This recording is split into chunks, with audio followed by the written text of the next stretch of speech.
a hora da mudança. Nós estamos vivendo esse momento. Amém? Então, ainda relembrando um pouquinho do capítulo número 1, que nós não terminamos ele, cujo título é A Verdade Absoluta do Universo. Esse é o tema do capítulo número 1. Mas nós vamos entrar um pouquinho no capítulo 2, que tem como esse título, As Vestes de Justiça. E durante a mensagem aqui a gente vai entender um pouco o que são essas vestes de justiça. Então nós vimos, né, na mensagem anterior, que o irmão Romildo compartilhou, que Deus, ele é a única verdade absoluta do universo. Amém? Nós temos que ter isso na ponta da língua, na nossa... Tudo, Cristo, Deus, Pai, é a verdade, é a realidade.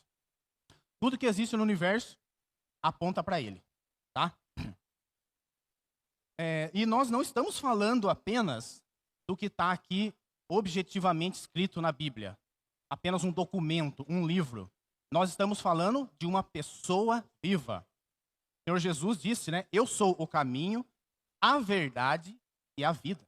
Então, o Senhor Jesus, ele é a realidade de todas as coisas.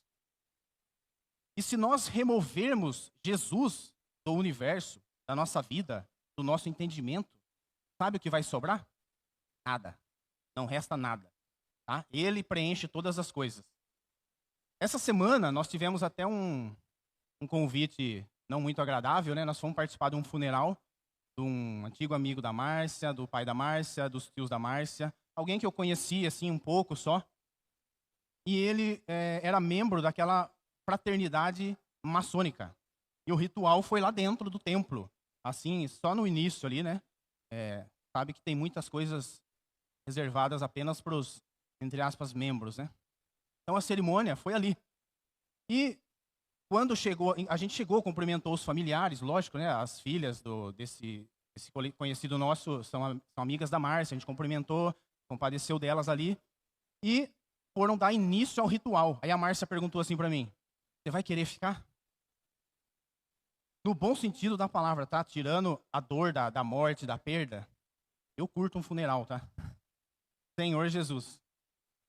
Por quê? Porque é um momento que todo ser humano é confrontado com a morte. E ali nós temos a oportunidade, às vezes única, de muitas pessoas, de apresentar a vida eterna para elas. Então, o funeral é esse momento. Pode ser que a pessoa teve uma vida tranquila, sem maiores complicações. Mas naquele dia, a coisa acabou. A história foi encerrada. E ali, eu fiquei assistindo aquele ritual, e eles entraram com rosas. Então, entram os membros lá, com umas vestes e tal, umas rosas. Pétala rosa, começa a jogar ali. Depois eles entram também. E a rosa, eu fui pesquisar um pouquinho, ela tem um simbolismo da comunhão fraterna entre os membros maçônicos. E entraram também depois com um ramo de acácia, que é um símbolo da imortalidade. Entraram com incenso, que significa uma união entre o transitório e o eterno. Aí eles dão 3 voltas ali no caixão com esse incenso. Se for a gente olhar, humanamente olhando, irmãos, é um ritual bonito, é um ritual interessante, legal. Mas o que faltou ali? Cristo. Se faltou Cristo, faltou tudo. Senhor Jesus, não tinha nada. Então, só que ali não é um lugar, infelizmente, não tem muito que a gente fazia ali, porque é um ritual fechado. Inclusive, eles até chamam esse ritual dos não membros de profanos, porque a gente não faz parte daquela comunidade. Agora eu quero trazer um entendimento para nós. O cristianismo é a única comunidade, fraternidade, que não visa o bem próprio comum, mas visa o bem coletivo. O Senhor Jesus nos colocou nesse mundo como igreja para promover o bem coletivo. Não é apenas nós aqui, essa comunidade, ou as demais comunidades aí. Não, é para o bem geral do mundo. Então, na verdade, o que eu acabei de descrever sobre esse ritual maçom e muitas outras coisas que a gente vê aí ao longo da nossa vida, né? Nós somos testemunha disso. Na verdade, isso aí é apenas fruto de um sistema criado por Satanás, que hoje os estudiosos da época chamam de pós-modernismo. E o que é o pós-modernismo? É uma filosofia, é uma linha de pensamento que permeia uma era e leva as pessoas a se comportarem de determinada maneira, com um objetivo: a remoção, a substituição de Deus. Esse é o sistema criado por Satanás.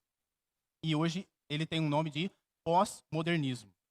E, apesar de, para os estudiosos, achar que isso é algo novo, é um pós, né? É um plus, não é novo. Na verdade, aquela frase que diz assim: no mundo nada se cria, tudo se copia, é a frase que melhor define Satanás. Ele não é criador, ele é criatura.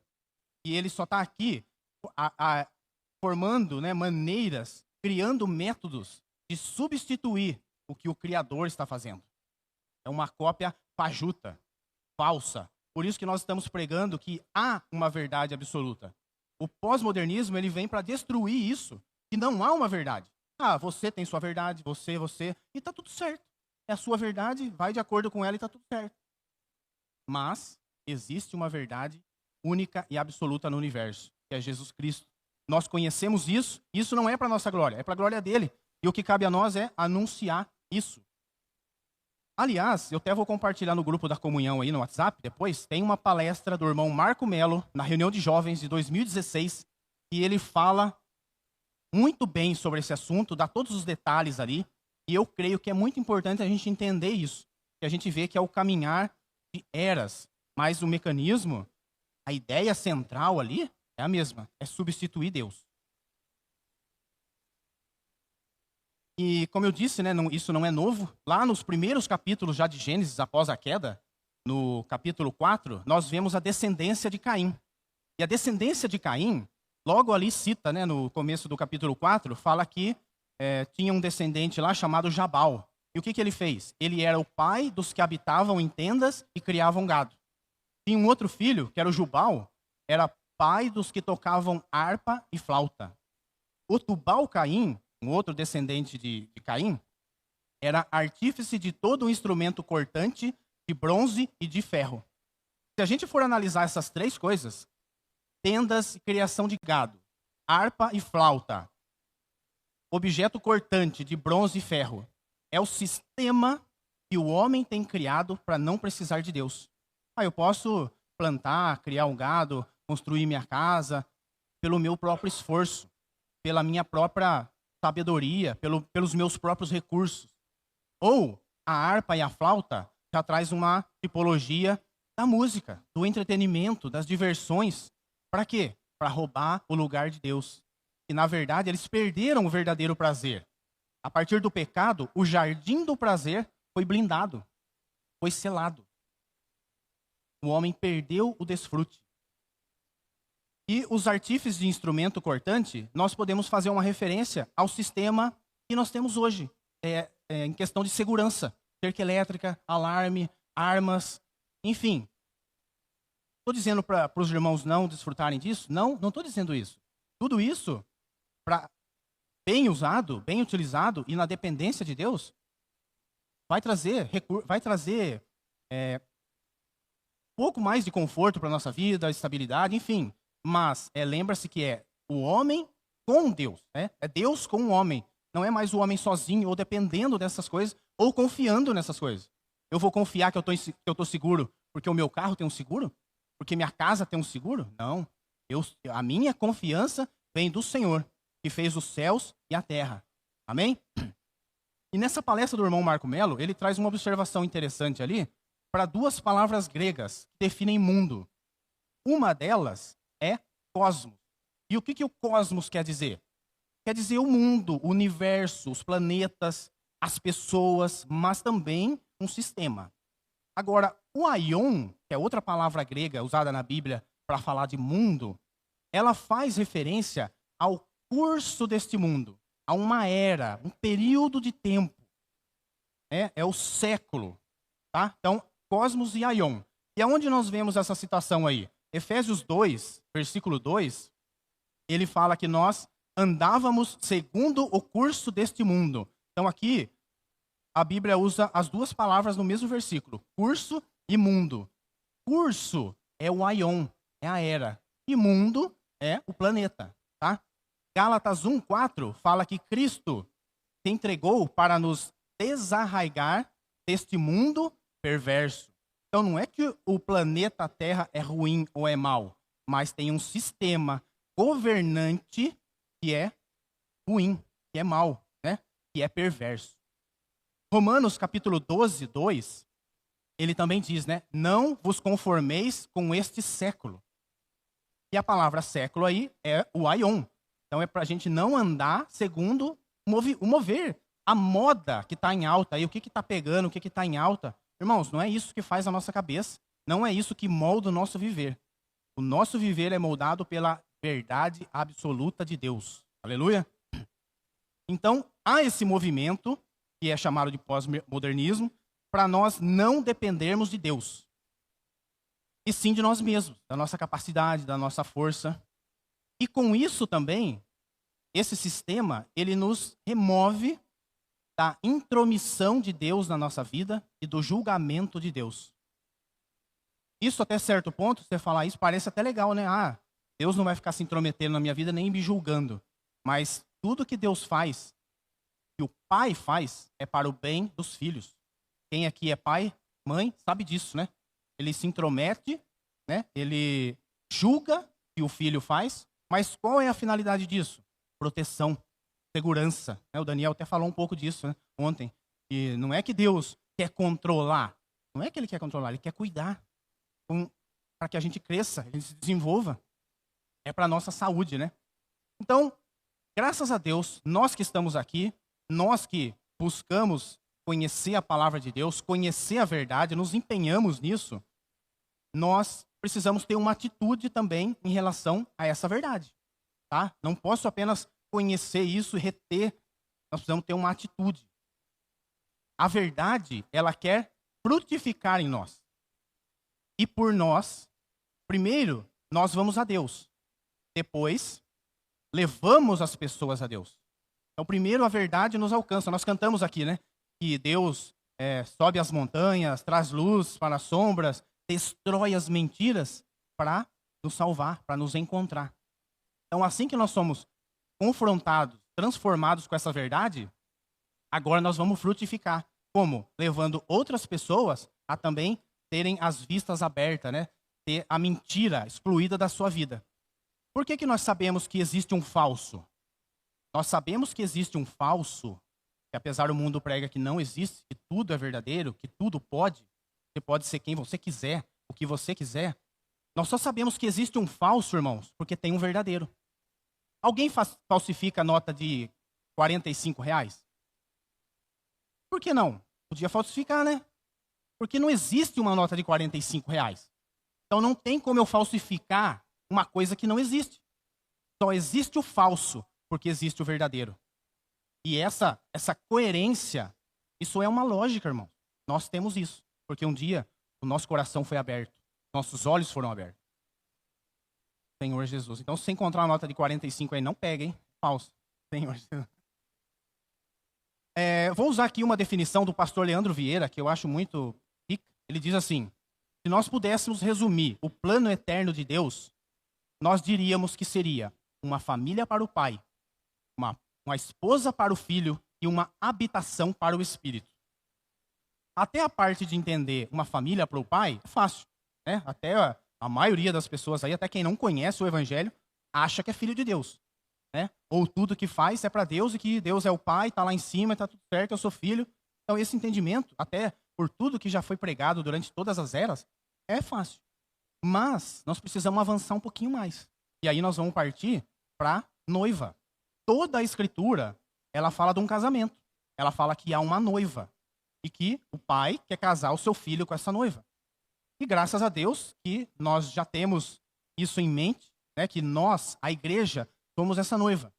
E esse casamento vai acontecer. Por favor, Apocalipse 19, verso 8 e 9, ele diz assim: alegremo-nos, exultemos e demos glória, porque são chegadas as bodas do Cordeiro, cuja esposa a si mesma já se ataviou, pois lhe foi dado vestir-se de linho finíssimo, resplandecente e puro, porque o linho finíssimo são os atos de justiça dos santos. Então o pai está preparando uma noiva para se casar com seu filho.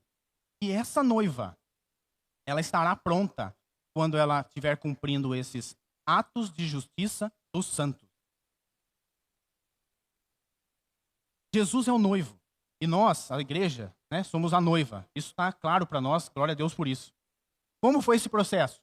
Jesus se encarnou. Então aqui tem um princípio para nós que nós vamos falar disso. Jesus se encarnou. Viveu uma vida humana perfeita, foi perseguido, injuriado, difamado, crucificado e morto. Por fim, ressuscitou, se tornou o Espírito que dá vida e gerou a igreja. Irmão, só isso aqui é um conteúdo, é um caldo aqui mas nós precisamos entender todo esse processo aqui, tá? E hoje, onde está Cristo? O Salmo 110, 1 fala isso. Que ele está à direita do Pai, assentado em seu trono, como já havia sido profetizado em Salmo 110, 1. Ele fala: assenta-te à minha direita, até que eu ponha os teus inimigos debaixo dos teus pés. Deus fez essa promessa para o seu filho. E ele vai cumpri-la. Como toda promessa bíblica, ela se cumpre. Quando? Quando a igreja estiver pronta. Sabe o que significa? Deus está nos esperando. Senhor Jesus. Então, como o Romildo sempre fala, aqui nós podemos apressar a vinda do Senhor, mas nós podemos atrasar a vinda do Senhor. Então, nós precisamos nos envolver nesse processo de apressar a volta do Senhor. Deus está nos esperando. E o que falta? Os atos de justiça dos santos.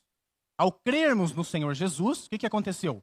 Nós fomos salvos e recebemos a primeira veste, que é Cristo. Nós fomos revestidos de Cristo, como fala Gênesis 3, 27, né? Que ali, depois do homem pecar, Deus fez uma vestimenta para ele, né? Com pele de cordeiro. E Gálatas 3, 21, que nós somos revestidos de Cristo.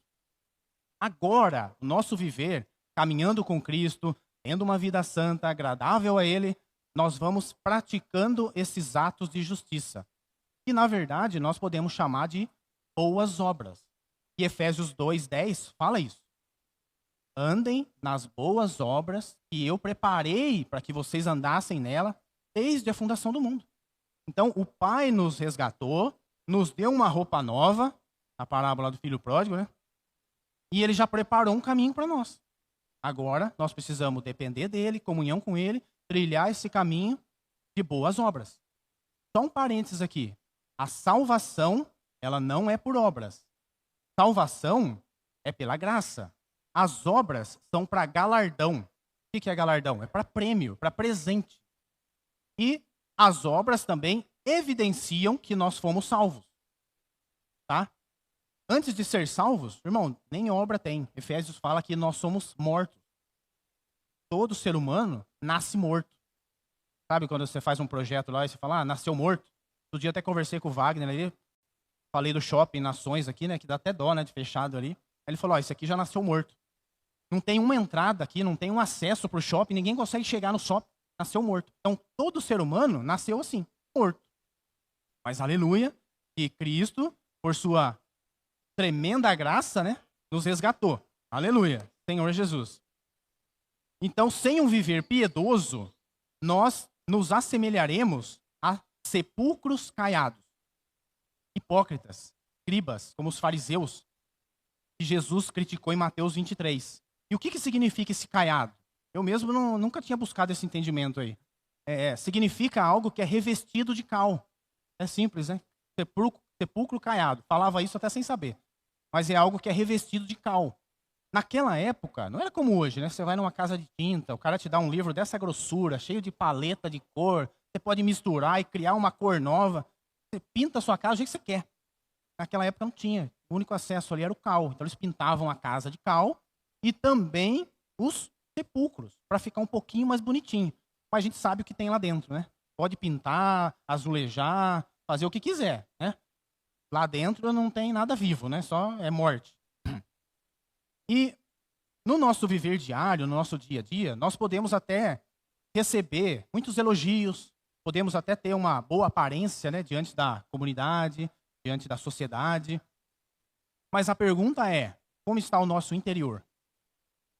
Como está o nosso viver diário, longe da reunião, longe do GFCM, longe das mídias sociais? Como é que está o nosso particular com o Pai e vê todas as coisas? Essa que é a questão. Como é que tá? Será que nós temos atos de justiça para ser contabilizados diante do Pai? Lembrando um pouquinho do que nós falamos aqui de Gênesis 4, ali a descendência de Caim, se você olhar ali, eles fizeram muitas coisas. Mas os dias que eles viveram não foram contados. Ali não fala, Tubal viveu tantos anos, gerou filhos e filhas, viveu mais tantos anos e morreu. Não, só fala que ele fez um negócio lá, não fala mais nada. Agora, se você passar para Gênesis 5, que é a descendência de Adão, porque depois Deus deu um outro filho, né, em lugar de Abel, que se chamou Enos, e a partir daí, é Sete, né? Sete, e depois ele teve Enos, e a partir daí começou-se a invocar o nome do Senhor. Então essa descendência andou com Deus. Essa descendência é a mesma de Enoque. Então eles andaram com Deus e ali você vê que os dias deles foram contados. Eles tinham atos de justiça dos santos. Ele fala ali, então fulano nasceu, viveu tanto tempo, casou, gerou filho, filha, viveu mais tanto tempo e morreu. Seus dias foram contados. Será que os nossos dias estão sendo contados? O Salmos 90:12 é um salmo que eu gosto muito de usar em aniversário, né? Ele fala assim, ensina-nos a contar os nossos dias para que alcancemos coração sábio.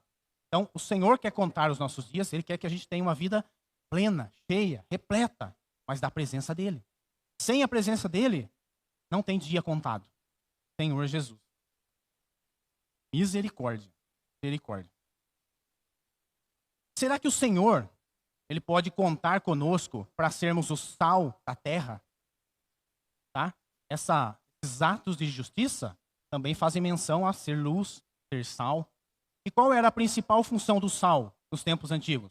Não é apenas dar sabor, mas era de evitar a degradação, a podridão, que as coisas se estragassem. Era para conservar. Será que o que nós estamos fazendo, o nosso viver, tem anulado ou atrasado a degradação? Ou nós estamos sendo envolvidos por tudo isso e fazendo parte desse sistema? Senhor Jesus. Nós precisamos ser sal, irmãos. Que é atrasar a degradação. Né? É levar luz, é levar sabor. Através dos nossos atos de justiça. Refrear essa degradação, né? Mateus 5,16, o Senhor Jesus disse, brilhe também a vossa luz diante dos homens, para que vejam as vossas boas obras e glorifiquem a vosso Pai que está nos céus. Então aqui a Bíblia diz para que eles vejam as nossas boas obras. Não fala para que eles vejam seu conhecimento bíblico, como é que você compartilha, como é que você fala, como é que você... Não, fala as boas obras. Mas a glória é para quem? Para mim? Não, Senhor. A glória é só para Ele. Se for para mim, é vanglória. É glória inútil, glória perdida. Então as boas obras é para glorificar o Pai. Aleluia. Então agora uma pergunta prática, né? Como que nós vamos ser sal? Como que nós vamos ser luz? Nós precisamos praticar os princípios deixados na palavra de Deus. Deus tem atributos, Deus tem um caráter, Deus tem virtudes. E só eles é que são capazes de nos transformar. Ouvi uma declaração, achei bem interessante, que se a gente acha que Deus está lutando com Satanás, fizeram até uma pergunta para um teólogo, chama Rodrigo Silva, o teólogo.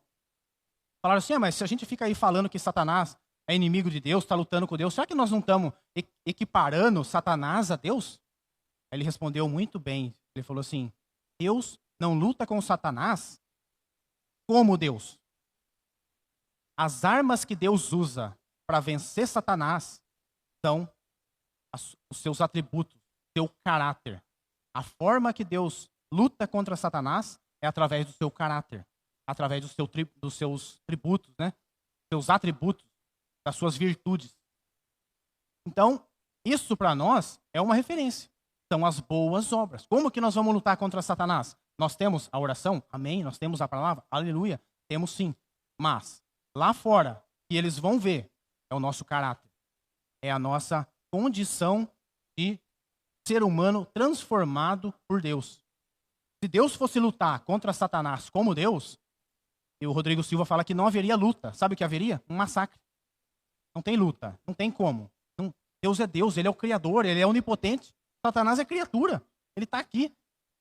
Tem até um outro teólogo antigo famoso que fala que Satanás ele é o pitbull de Deus, ele está aqui na coleirinha. Quando Deus quer trabalhar na vida de alguém, ou fazer alguma situação, ele solta da coleira assim e fala, vai, pega. Ele deixa Satanás ali sapatear, fazer alguma coisa, mas para quê? Para que as pessoas se voltem a ele, reconheçam que ele está no controle. E quando ele quer dar um basta na situação, ele chama, põe na coleira de novo e está aqui. Satanás é instrumento de Deus, Senhor Jesus. E qual é a maior demonstração de poder que nós temos em todo o universo? Nós já falamos isso aqui. Não é de força, não é de brutalidade. Para nós é isso, né? Quem pode mais, chora menos, né? Você vai ver comigo como é, que eu sou mais forte, eu sou maior. Na escola, né? Sofria muito. Eu era o menorzinho, assim, eu comecei a desenvolver um pouquinho depois dos 14. Até os 14 eu era o primeiro da fila, o que todo mundo fazia bullying, tudo que você pensar. Por quê? Porque eu era menor, era mais fraco, era ali, ó, magrelinho, aquele franzininho. Mas depois, o Senhor foi me dando um pouco mais de, como que o pastor Jeremias fala, um pouco mais de sustância, né? Aí eu consegui dar uma equilibrada nas coisas aí, mas é tudo pela graça de Deus, tá? Então, qual é a maior demonstração de força do universo? Não é de poder. Na verdade, é de fraqueza. Essa semana na reunião de casa, o irmão Paulo falou assim, nossa, como que Deus odeia o pecado, né? Aí eu perguntei assim, quanto que Deus odeia o pecado? Quanto que Deus odeia o seu inimigo? Sabe o quanto? O suficiente para ele se entregar e morrer, pagar um preço que nós não podíamos pagar. Essa é a demonstração de poder que Deus faz. Não é de poder, mas é de fraqueza. O Filipenses 2, de 5 a 11, é uma passagem muito rica, preciosa. Vamos acompanhar aí. Olha o conselho de Deus para nós praticarmos as boas obras. Tende em vós o mesmo sentimento que houve também em Cristo Jesus, pois ele, subsistindo em forma de Deus, não julgou com usurpação ser igual a Deus. Então, ele não se agarrou ao fato de ser Deus. Antes, a si mesmo se esvaziou, assumindo a forma de servo, tornando-se em semelhança de homens e reconhecido em figura humana. A si mesmo se humilhou, tornando-se obediente até a morte e morte de cruz. Pelo que também Deus o exaltou sobremaneira e lhe deu o nome que está acima de todo nome, para que ao nome de Jesus se dobre todo o joelho, nos céus, na terra e debaixo da terra, e toda a língua confesse que Jesus Cristo é o Senhor, para a glória de Deus Pai. Então, olha o princípio bíblico aqui. Se humilhou, se esvaziou, fraqueza. O que o apóstolo Paulo deixou registrado para nós ali em 1 Coríntios 1, 23? Que Cristo crucificado é o poder de Deus, mas para os homens isso é loucura. A fraqueza de Deus é mais forte do que os homens. Senhor Jesus. Outra citação do apóstolo Paulo, né? 2 Coríntios 12, ele fala, minha graça te basta, porque o poder se aperfeiçoa na fraqueza. De boa vontade, pois, mas me gloriarei nas fraquezas, para que sobre mim repouse o poder de Cristo. Pelo que sinto prazer nas fraquezas, não nas injúrias, nas necessidades, nas perseguições, nas angústias, por amor de Cristo, porque quando sou fraco, então é que sou forte. Senhor Jesus. Quer ser forte diante do inimigo? Quer ser forte diante das tentações, tribulações? Seja fraco. Quer ser forte diante do seu irmão, diante do mundo? Seja fraco. Em Cristo. Amém? Então, para dar uma resumida do poder de Deus, nós podemos trazer uma outra palavra. O poder de Deus é mansidão. E o que é mansidão? Capacidade de controlar a força interior. Você tem a força, você sabe que você tem, mas para o bem do outro, eu controlo essa força. Traduzindo, o que Cristo fez e o seu poder na cruz. Entrega voluntária em obediência absoluta. Senhor Jesus.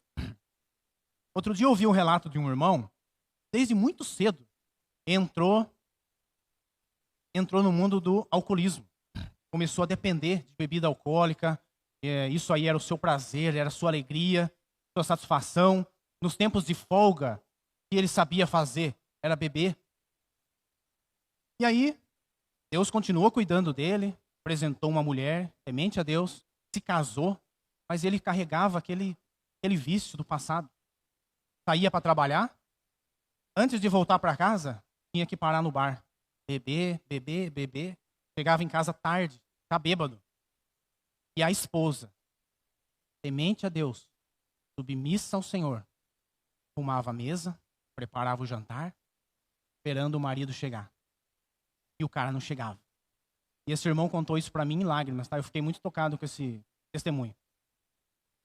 E a hora que ele chegava em casa, ele viu ali 2 pratos limpos, a mesa arrumada, e ele viu que ela não jantou. E ele já chega, né? Tem uns que fica machão, né? Quando bebe, né? Meu cunhado é assim. Bebe um pouquinho, vira o Hulk. Aí, pá! Mulher, você não jantou? Já não falei que você não precisa me esperar, que não sei o quê. Falou, amor, tudo bem. Eu só estava esperando você pra gente jantar junto. Senhor Jesus. Não tinha briga. Não tinha discussão. Fraqueza. Mansidão. Sabe o que acontecia? Segunda-feira esse cara... O clima ficou bom? Não ficou. Domingo também pode ter sido estragado. Mas na segunda-feira, esse cara ali no trabalho, tenho certeza que ele via a imagem da mesa arrumada, a esposa mansa, humilde. E aquilo, irmão, esse ato de justiça dessa esposa rasgou o coração desse irmão e causou uma mudança na sua vida. Ele passou a buscar a Deus. E hoje, ele e a sua família servem a Deus. Senhor Jesus. Isso é ato de justiça, irmão. E muitas vezes falta no nosso viver. E muitas vezes isso é que vai levar alguém para a conversão. Que é o que Deus faz conosco. Senhor Jesus. Então, quais armas nós estamos usando? Os atributos de Deus que Cristo encarnou, nós também precisamos encarnar. É isso que essa esposa praticou, que nós vemos isso em 1 Pedro 3:1, né? Vamos ler, só para isso ficar gravado no nosso coração. 1 Pedro 3, 1 e 2, ele fala assim, ó, mulheres, sede vós igualmente submissa ao vosso próprio marido, para que se ele ainda não obedece à palavra, seja ganho, sem palavra alguma, por meio do procedimento de sua esposa, ao observar o vosso honesto comportamento, cheio de temor. E a mulher aqui, não é apenas a mulher, fisicamente falando. A mulher é a igreja, irmãos. Muitas vezes nós vamos ganhar muitas pessoas para Cristo calado. Precisamos pregar o evangelho? Lógico. Nós estamos falando isso hoje aqui todo final de semana, todas as lives. Prega o evangelho, vamos orar por você, vamos. Mas muitas vezes o nosso comportamento temente a Deus é o que vai trazer as pessoas para a comunhão. Senhor Jesus. Nós somos a mulher, nós somos a esposa. Então, para ficar mais fácil, só para a gente fazer uma listinha aqui, ó. Quais são esses atos de justiça? Quais são os atributos divinos? Vamos dar uma olhada em Gálatas 5, 22 e 23. Ali nós temos uma lista perfeita dos atributos divinos. O que Deus é? Amor, alegria, paz, longanimidade, benignidade, bondade, fidelidade, mansidão, domínio próprio. Contra essas coisas, irmão, não tem o que para isso, tá? Ele também é luz, ele é santo, ele é justo, ele é verdadeiro. Esses são alguns dos atributos do nosso Deus, que nós precisamos pegar o princípio da encarnação e encarnar isso no nosso viver diário. É um viver cheio de piedade, né?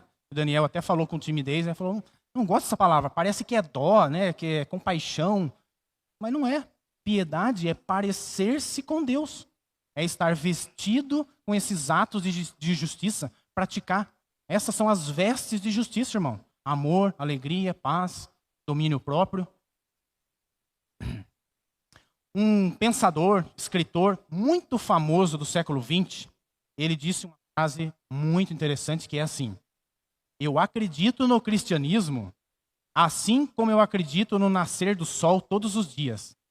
Não porque eu o vejo, mas porque por meio dele eu consigo ver todas as coisas. Então não é que você consegue ver o sol, por isso que você crê no sol, mas é que por causa da luz do sol, você consegue ver as demais coisas. Quem disse isso foi C.S. Lewis. Esse, muitas vezes, vai ser o Deus que nós vamos expressar lá fora. Eles podem até ver a nossa vida e tal, mas o que vai fazer, o que vai trazer sentido à vida das pessoas numa sociedade, num mundo cada vez mais caído e corrompido? Que a gente brilhe através dos atos de justiça. E a partir disso, elas vão poder ter acesso ao sol, assim como nós temos, né? Senhor Jesus. Então nós vimos que até aqui nós somos a noiva de Cristo, nós devemos bordar a nossa veste, que o Salmo 45 fala, né, dessa noiva que ela bordava suas vestes. O que é esse bordar? Então nós temos a roupa de Cristo, mas agora os atos de justiça são a bordadura, né? São esses bordados que a gente vai cravejando aqui na roupa. Mas a Bíblia nos dá um alerta, tá? Quanto à vinda de nosso Senhor Jesus Cristo. Um trecho do livro aqui fala sobre os tempos da apostasia e do engano. Então, antes da vinda de Cristo, haverá apostasia. E o que é apostasia? De modo geral, ela é o esfriamento generalizado da fé no meio dos filhos de Deus. Então, nós não estamos falando de um mundo incrédulo, caído, de quem está morto, de quem não foi salvo ainda. A apostasia vai se dar na casa de Deus, Senhor Jesus. Então isso é um alerta para nós. Se hoje, se a gente olhar o cristianismo de uma forma geral, irmão, a gente já vê muito isso. Mas eu não estou falando para a gente ficar olhando para o outro, tá? Nós precisamos olhar para nós. Como o ABC falou um outro dia aqui, a Bíblia, ela nos conforta, mas ela também nos confronta. Então, toda vez que a gente ouve a palavra de Deus, nós estamos sendo confrontados. Pode ser que nós estejamos envolvidos aqui nesse grupo. Que o Senhor tenha misericórdia de nós, né? Então, se a gente já percebe isso hoje, o recado que a Bíblia traz é: vai piorar. Vai piorar. Mas, graças a Deus que nós estamos aqui hoje, buscando um entendimento maior da verdade absoluta do universo, do nosso Senhor Jesus Cristo, do que Ele fez por nós, do grande preço que Ele pagou. E nós estamos sendo inoculados contra esse vírus da apostasia. E, na verdade, ele vai ser um vírus injetado aí por Satanás. O recado de hoje é: não dê moleza. Não dê moleza. Por quê? Porque Satanás, ele não está de brincadeira. A palavra que a Bíblia usa para descrever a ação de Satanás está lá em 2 Tessalonicenses 2, do 7 ao 12, é eficácia. Sabe o que isso quer dizer? Satanás é muito bom no que ele faz. É com eficácia. Com efeito, o mistério da iniquidade já opera, e aguarda somente que seja afastado aquele que agora o detém. Irmãos, tem muitas interpretações para esse que agora detém essa aparição da iniquidade. Mas no contexto de hoje aqui, nós podemos entender que são os atos de justiça dos santos. Quando começar a parar, não tem mais ato de justiça, não tem mais sal, não tem mais luz, não tem mais nada para deter a aparição do iníquo, do anticristo. Por quê? Porque nós sabemos que os filhos maduros vão ser arrebatados, não vão ficar aqui. Deus vai tomar para si. E aí, meus irmãos, aí é território solto para o inimigo, né? Então será de fato revelado o iníquo, a quem o Senhor Jesus matará com o sopro de sua boca e destruirá pela manifestação de sua vinda. Ora, o aparecimento do iníquo é segundo a eficácia de Satanás, com todo o poder, sinais, prodígios da mentira, e com todo o engano de injustiça aos que perecem, porque não acolheram o amor da verdade para serem salvos. Então Daniel falou isso ontem para nós. Como é que nós vamos frutificar? É valorizar. Esses aqui que partiram para a iniquidade não acolheram o amor da verdade para serem salvos. Então nós precisamos amar a verdade, a palavra de Deus, nos agarrar a ela com toda a força. É por esse motivo, pois, que Deus lhes manda a operação do erro para darem crédito à mentira, a fim de serem julgados, tantos quanto não deram crédito à verdade, antes, pelo contrário, deleitaram-se com a injustiça. Senhor Jesus, a gente Tem que orar, pedir a misericórdia de Deus, que até o arrependimento é pela misericórdia dele, não é nosso. Porque a gente vê muitos irmãos, às vezes, caminham entre a gente por anos, de repente se afasta de Deus e vai viver uma vida que é pior do que ele tinha antes. É como se ele falasse assim, eu já experimentei isso aqui, agora não quero mais, eu vou me deleitar na injustiça. Senhor Jesus, que o Senhor não tire do nosso coração essa visão que Ele nos deu, né? A sua morte, a sua ressurreição, do seu plano eterno, de sermos a sua noiva, de estar nos bordando, de um dia estarmos com Ele em glória, que nada roube isso do nosso coração. Tem uma frase circulando por aí, tá? Não vou entrar na questão de fake news, essas coisas, mas é de um político brasileiro, proeminente, e ele disse que a sua mãe dizia, minta, porque a mentira voa e a verdade engatinha. Eu não concordo com a atitude, nem podemos, né? A palavra de Deus diz pra gente não mentir, que na verdade o pai da mentira é o diabo. Mas o fato é verdadeiro. Uma mentira que ela é jogada aí, solta no ar, ela decola, ela voa, ela chega rápido. Agora, a verdade, ela engatinha. E tanto isso é real, que faz 2000 anos que a verdade está sendo semeada. Mas o noivo ainda não pode voltar, porque a noiva não está pronta. Senhor Jesus, né? Então a verdade, ela está engatinhando. Deus é a verdade. Criou o homem e busca difundir-se por meio dele como verdade. Então ele é a verdade. Agora, por meio de nós, ele quer expressar essa verdade. Satanás, por sua vez, o que ele faz? Ele cativa o homem, ele sequestra o homem com as suas mentiras, porque ele é o pai da mentira. Isso é sedução, irmão. Não é amor. Amor está conectado, está acompanhado de verdade. Amor sem verdade se chama sedução. Não subestime, pus até um alerta aqui, não subestime uma criatura que conseguiu arrastar com ele 1/3 dos anjos. Ele não está brincando, tá? E muitos teólogos já estão dizendo aí que a era que nós vivemos são tempos pós-cristãos. Senhor Jesus. Por quê? Porque não consegue se ver uma expressão de Cristo. Há um título, né? Sou cristão, põe lá no IBGE, cristão. Mas cadê o viver? Cadê a prática? Cadê as boas obras? Não existe. Não tem mais sal. Não tem sabor. Senhor Jesus, né? Não se engane, irmãos. Não nos enganemos. Todos seremos julgados. A Bíblia é bem clara. Ela é a verdade imutável de Deus, ela é atemporal, ela é inerrante, ela é perfeita. E Hebreus 9:27 deixa bem claro que ao ser humano está determinado morrer uma só vez e depois disso, o juízo.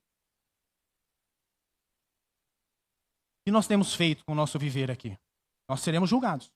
2 Coríntios 5:10 fala que todo o povo de Deus vai comparecer perante o tribunal de Cristo.